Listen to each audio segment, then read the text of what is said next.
ಗಾಯವನ್ನು ವಾಸ ಮಾಡಿದಂತ ಯೇಸು ಕ್ರಿಸ್ತನ ಆ ಮಾತುಗಳನ್ನು ನೋಡಿಕೊಳ್ಳೋಣ. ಲೂಕನ ಬರೆದ ಸುವಾರ್ತೆ 7ನೇ ಅಧ್ಯಾಯ 12ನೇ ವಚನವನ್ನು ನೋಡಿಕೊಳ್ಳೋಣ. 7:12 ಆತನು ಯೇಸು ಕ್ರಿಸ್ತನು ಊರ ಬಾಗಿಲಿನ ಹತ್ತಿರಕ್ಕೆ ಬಂದಾಗ ಸತ್ತು ಹೋಗಿದ್ದ ಒಬ್ಬನನ್ನು ಸತ್ತು ಹೋಗಿದ ದೇಹ ಇದೆ, ಆತ್ಮ ಹೋಗ್ಬಿಟ್ಟಿದೆ. ಸತ್ತು ಹೋಗಿದ್ದ ಒಬ್ಬನನ್ನು ಹೊರಗೆ ತರುತ್ತಿದ್ದರು.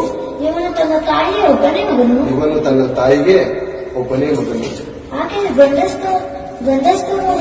ಸತ್ತವಳಾಗಿದ್ದರು. ಆಕೆಯ ಸಂಗಡ ಗ್ರಾಮಸ್ಥರು ಅನೇಕರಿದ್ದರು.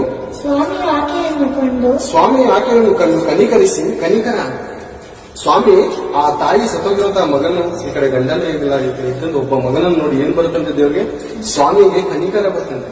ಅಯ್ಯೋ ಇದ್ದರು ಒಬ್ಬ ಮಗ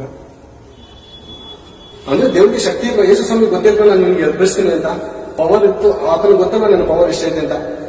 ಆದ್ರೂ ನನ್ನ ತಾನೇ ಎದುರಿಸಬಹುದಾಗಿತ್ತಲ್ಲ, ಸತ್ಯವ್ರನ್ನ ಎದುರಿಸಬಹುದಾಗಿತ್ತಲ್ಲ. ಯಾಕೆ ಆತನು ನಗಲಿಲ್ಲ ಅಥವಾ ಸಂತೋಷ ಪಟ್ಟಿಲ್ಲ? ಆ ಹೆಂಗಸಲ್ಲಿರುವಂತ ವೇದನೆ ಯೇಸು ಕ್ರಿಸ್ತನ್ ತೆಗೆದುಕೊತಾ ಇದ್ದಾನೆ, ಅನುಭವಿಸ್ತಾ ಇದ್ದಾನೆ. ದೇವರು ಎಂಥ ದೇವರಂದ್ರೆ ಯೇಸು ಕ್ರಿಸ್ತನು ಇನ್ನೊಬ್ಬ